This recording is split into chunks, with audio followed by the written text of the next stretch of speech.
Is it just me, or is it starting to feel like a full-blown religious experience whenever a new Xenoblade Chronicles rolls around? Because on 2 separate occasions, I felt like that stupendously excited Nintendo 64 kid at Christmas.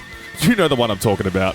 Maybe it's the epic storytelling, the great cast of characters, the sprawling landscapes, or the awesome action RPG combat and music that's kept us coming back. Or perhaps it's something more profound than that. It's hard to nail down. What I do know is that Xenoblade Chronicles 3 starts off with a bang and is ultra consistent quality-wise all the way through. While number 2 did have a mighty compelling narrative, it did take a lot, probably even more than Kingdom Hearts 2, to reach 5th gear. And that's saying something, oh my gosh. Not in this case though, because as soon as the starting difficulty level is chosen, we're almost immediately thrown into the action and major theme of this piece. Fighting to live and living to fight.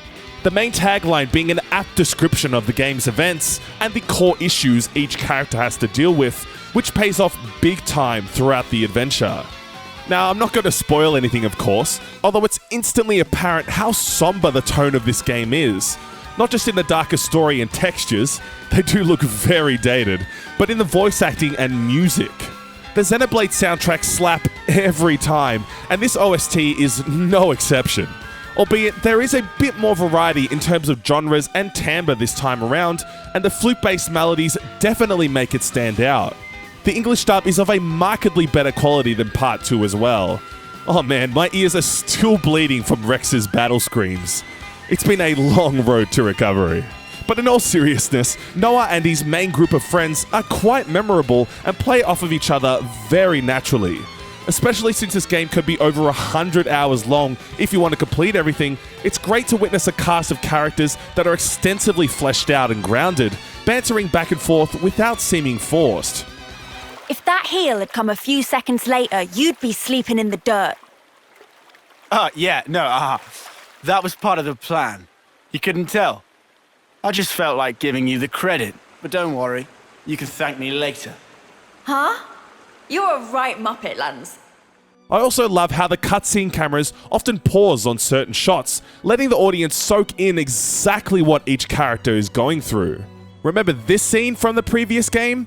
That patience in directing isn't as widespread as one may think.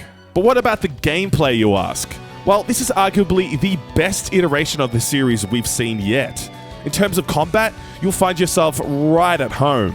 The positional break, topple and daze system is in full swing, and there are a stack of extra features across the board. Being able to fight in deep water and quick step around the battlefield to deal more damage are much welcomed additions. A dojo-type training mode, auto battle switch, and the option to give up on battles when the team's about to get squashed like a pancake are quite helpful too.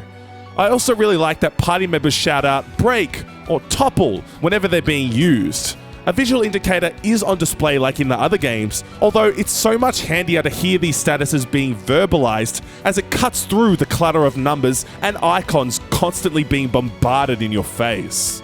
But that's not to say they aren't helpful, as the directional icon above a character's arts finally clears up whether you're behind or beside an enemy, and the navigational guidelines make traversing the land a cinch.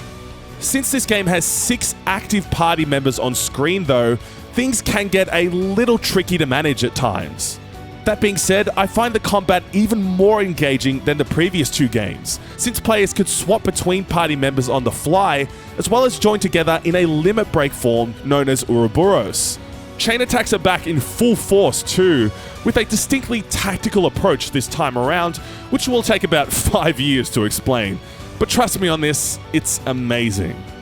It's also possible to switch between classes, which changes up each character's movesets and roles on the battlefield, making the combat heaps more customizable and in-depth than the series has ever been. Players can even bring over arts from other classes. Couple that with the ability to master these skills over time and the option to add them to a character's repertoire permanently, and yeah, you're most likely going to have a great time. The enemies themselves are of the traditional Xenoblade variety.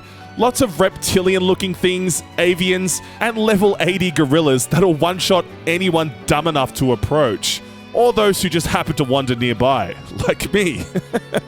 The world design is top-notch too, at a solid 30 FPS throughout, and it's always a sight for sore eyes to see these creatures walking around in their environments, as the fractured remains of Xenoblade 1 and 2 frequently remind the audience of a future that didn't turn out the way Shulk and Rex envisioned.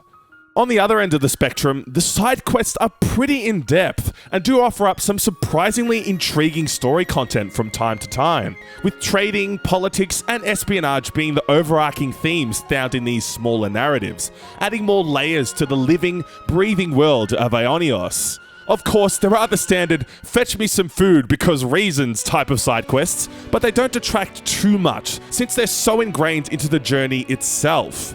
Well, unless you're going for the 100% completionist approach. Have fun with that. While I don't believe any game is ever perfect, or a masterpiece for that matter, Xenoblade Chronicles 3 is undoubtedly one heck of a good time. With a multitude of quality of life improvements and heaps more in-depth yet approachable gameplay in tow, Xenoblade Chronicles 3 truly revels in the action RPG genre. The story then quickly locks its teeth into you and does not let go, and the characters feel so much more down to earth and well-rounded than they've ever been. The epic music and vibrant world building really add to the somber setting and presentation of the game too. Even though the graphics can look a little dated, the art design more than makes up for this issue overall.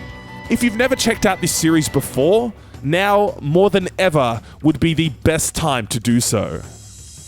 Guys, thanks so much for subscribing and listening to me ramble on about my love of Xenoblade Chronicles. We're big fans of RPGs and we try to cover as many as we can on this channel, so definitely check out our reviews of Live Alive or King Arthur Knight's Tale if you're into the tactical side of things. Also, be sure to let us know what you think of Xenoblade 3, and thanks again for checking out this video. Bye!